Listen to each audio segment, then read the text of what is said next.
L-interess tiegħi fuq il-naħla Maltija nibet mill-fatt li ngħix il-Mellieħa. Il-Mellieħa huwa post rinomat għal mijiet ta' snin fejn l-antenati tagħna tmur lura anke l-fejn kważi anke 3000 sena kienu propju iżommu in-naħal biex ovvjament jaħarvestjaw l-asel. U fejn ngħixina Santa Maria Estate għaw mhux biss il-wiet prinċipali u dim id-dar tiegħi manka fuq wara fejn nies ħanejdu hekk li jifhmu iktar minni fl-istorja sabu li jidhru f'dalijiet tan-naħal li meta n-nies kienu jżommu n-naħal insomma mijiet jekk mhux eluf ta' snin ilu. U jiena ovvjament kull dak li huwa Malti jaffaxxinani. U ma ninsewx li l-isem ta' Malta li ġej ftit jispekulaw, hemm xi nies li jispekulaw mill-kelma Melita li hija derivata mill-Grik li jfisser oġġett ħelu u mbagħad li di saret Malta. Propju għaliex konna l-antenati tagħna kienu jagħmlu għasel verament bnin u tajjeb u ovvjament ħelu ħafna. Waħda mill-karatteristiċi tal-għasel Malti minħabba forsi in-nuqqas tal-ilma li għandna kif ukoll forsi il-flora li għandna u Malta tagħti dik it-toma verament ħelwa lill-għasel tagħna. Jiġifieri u dik parti mir-raġuni li ġoġobni ħafna l-istorja tal-għasel minn Malta u kif ukoll inħobb niklu sija jien u sija l-familja tiegħi. Wieħed irid jifhem illi Malta ma tantx għandna riżorsi naturali. Jekk missejjer żball f'riparti arkeoloġiċi li sabu, itri Rumani, dokumenti Rumani, kienu fil-fatt jilmentaw illi nara fil-Rumani laqas il-kavallieri, jew forsi x'aktar xi tnejn li huma. Kienu jilmentaw pereżempju bin-nuqqas tal-ilma frisk ġewwa Malta, għalkemm dak iż-żmien kien hemm iktar ħanejdu extremes żgħar fejn wieħed seta' iġib l-ilma, però l-ilma kien dejjem problema. Malta ovvjament ma tantx tagħmel xita u m'għandniex lakes, xmajjar, eċetera naturali. U allura meta għandna riżorsi naturali tal-għasel jistgħu verament jikkompetu ma' kwalunkwe pajjiż fid-dinja. Tant huwa tajjeb da meta nara xi ħaġa Maltija u aħna għandna wkoll in-naħla isma' Rutneri, ir-Rutneri Maltija li hija wkoll endemika għal Malta. U peress li ma tantx għandna riżorsi naturali u affarijiet għaw Malta li propju li jiġu minn hawnhekk meta għandna xi ħaġa ta' klassi mondjali bħall-għasel Malti għandna nipproteġuh u għandna ovvjament nagħtu kif naħseb sar riċentament l-iktar protezzjoni għolja lin-naħla Maltija biex tkompli titkattar u nkomplu ingawduha għal kella jrid għal eluf ta' snin oħra.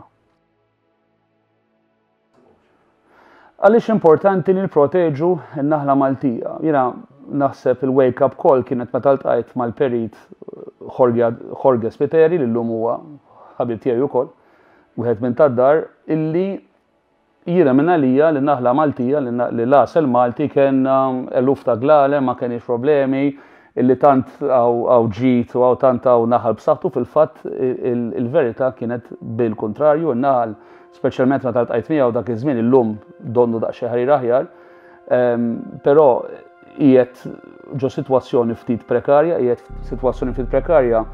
mhux biss minħabba li dejjem aħna l-bniedem qegħdin nirvinaw il-materja prima tan-naħal li hija propju n-natura, l-fjuri, s-siġar, eċetera, però ukoll minn importazzjoni ta' speċi ta' naħal differenti pereżempju mill-Italja jew minn Spanja jew minn kwalunkwe pajjiż li jiġu. Għax dan ovvjament apparti li jista' jkun hemm crossbreeding illi ineħħi ħanejdu hekk il-purità tan-naħla Maltija u n-naħla Maltija ma ninsewx illi evolvit propju biex tiħħendilja il-kondizzjonijiet speċifiċi li għandna Malta. Ġifieri meta għandek xi ħaġa endemika, xi ħaġa li hija endemika jfisser speċifika biss ma tinstab imkien aktar ħlief għaw Malta, allura għandna nagħmlu ħlitna kollha biex nipproteġuha. Mela jien naħseb li għandu jkun hemm biex niproteġu naħla Maltija u biex nkatru iktar awareness fil-popolazzjoni Maltija, xina żgur li għaw Malta ħadd m'għandu kontra n-naħal, naħseb li forsi għaw xi ftit ignoranza.